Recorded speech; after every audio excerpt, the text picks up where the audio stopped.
Start.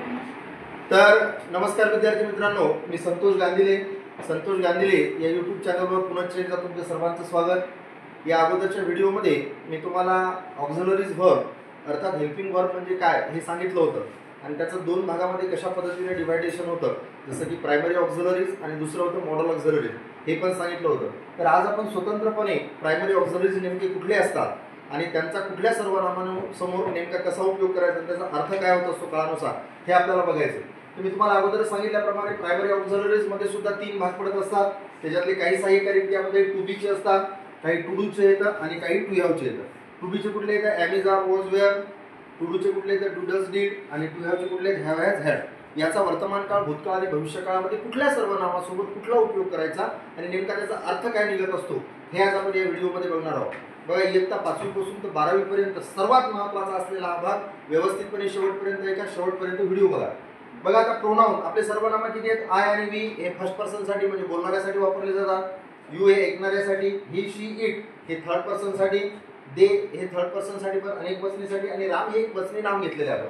तर प्रथम आपण टू बीचा चार्ट पाहू, नंतर टू डूचा पाहू आणि नंतर टू हॅवचा पाहू. तर टू बीचे सहाय्यकारी क्रियापद कुठले येतात? तर आय या सर्वनामासोबत टू बीचं सहाय्यकारी क्रियापद वर्तमान काळात कुठलं वापरायचं? तर ॲम. पास्ट मध्ये काय वापरायचं? वॉज. तर फ्युचर मध्ये काय वापरायचं? Shall be. अर्थ काय होईल याचा? आय ॲम मी आहे, आय वॉज म्हणजे मी होतो आणि आय शाल बी म्हणजे मी असे. आता वी सर्वनाम जर टू बीचं जर वापरायचं असेल प्रेझेंट टेन्स मध्ये, तर वीच्या समोर आर, वी आर आम्ही आहोत, वी वेअर आम्ही होतो, वी शाल बी आम्ही असेल. यू सर्वनाम जर वापरायचं असेल, यूच्या समोर प्रेझेंट टेन्स मध्ये टू बीचं आर, पास्ट मध्ये वेअर आणि फ्युचर मध्ये विल बी. हिच्या समोर प्रेझेंट टेन्स मध्ये टू बीचं इज, पास्ट मध्ये वॉज आणि फ्युचर मध्ये विल बी. शी समोर टू बीचं प्रेझेंट मध्ये इज, पास्ट मध्ये वॉज आणि फ्युचर मध्ये विल बी. इटचं अगदी तशाच पद्धतीनं प्रेझेंट टेन्स मध्ये इज, पास्ट मध्ये वॉज आणि फ्युचर मध्ये विल बी. डेच्या समोर प्रेझेंट टेन्स मध्ये आर, पास्ट मध्ये वेअर आणि फ्युचर मध्ये विल बी. रामच्या समोर प्रेझेंट टेन्स मध्ये इज, पास्ट टेन्स मध्ये वॉज आणि फ्युचर टेन्स मध्ये विल बी. हे सगळे टू बीचे सहाय्यकारी क्रियापद कुठल्या सर्वनामासोबत कुठलं वापरायचं. आता आपण टू डू कडे येऊ.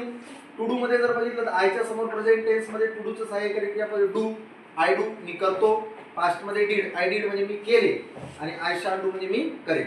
वी सर्वनामासोबत बघा, हे वी सर्वनाम टू डूचं प्रेझेंट टेन्स मध्ये डू, पास्ट मध्ये डीड, फ्युचर मध्ये शाल डू. यूच्या समोर प्रेझेंट मध्ये डू, पास्ट मध्ये डीड, फ्युचर मध्ये विल डू. हिच्या समोर प्रेझेंट मध्ये डज, पास्ट मध्ये डीड, फ्युचर मध्ये विल डू. शीच्या समोर प्रेझेंट मध्ये डज, पास्ट मध्ये डीड आणि फ्युचर मध्ये विल डू. बघा, थर्ड पर्सन सिंग्युलर मध्ये ते डज वापरायचं. इटच्या समोर प्रेझेंट मध्ये डज, पास्ट मध्ये डीड आणि फ्युचर मध्ये विल डू.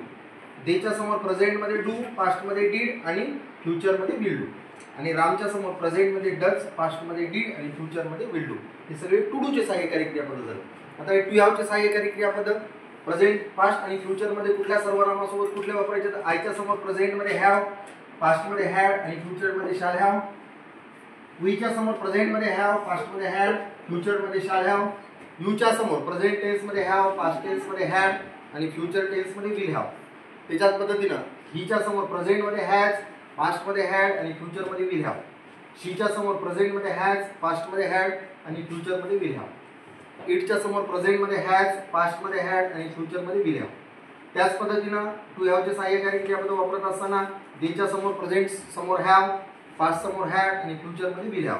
अगदी शेवटचं राम हे जर वापरलं किंवा कुठलं एक वचनी नाम जर वापरलं आणि टू हॅवचं सहाय्यकारी क्रियापद जर वापरायचं असेल तर प्रेझेंट मध्ये हॅज वापरा, पास्ट मध्ये हॅड वापरा आणि फ्युचर मध्ये विल हॅव.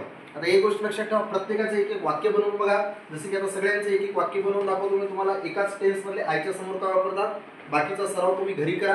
याच्यातून तुम्हाला बरेचसे दैनंदिन जीवनातले वाक्य तयार करण्यासाठी त्या ठिकाणी मदत होईल. जसं आय, टू बीचं सहाय्यकारी क्रियापद आयच्या समोर जर ॲम वापरलं काय होतं? आय ॲम मी आहे.